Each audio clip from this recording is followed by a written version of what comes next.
বাড়িতে সকল ফুল গাছ, ফল গাছ যাই থাকুক না কেন তাদেরকে ওষুধ কখন দেব? সে যখন পোকা ভরে যায় আর তারপরে আমরা ওষুধ দেওয়ার চিন্তা নেই। তখন আমরা বুঝতে পারি যে গোটা গাছটি সাদা হয়ে গেছে। তার মানে পোকায় তার ১২টা বাজিয়ে দিয়েছে গাছের। অর্থাৎ আমরা যখন ওষুধ দেব সেটা কিন্তু গাছের ভালো থাকা অবস্থাতে দেব।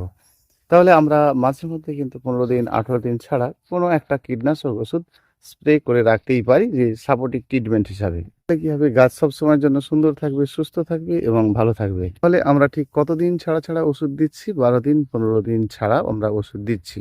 কতটা পরিমাণে ওষুধ দেব? তাহলে লিটারে কিন্তু আমরা ১ ml এর বেশি কখনোই দেব না।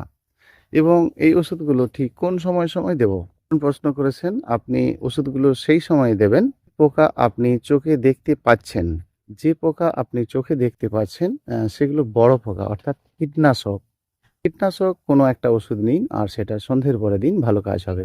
রেড মাইট বালি পোকা তাহলে কিন্তু সকালে দেবেন।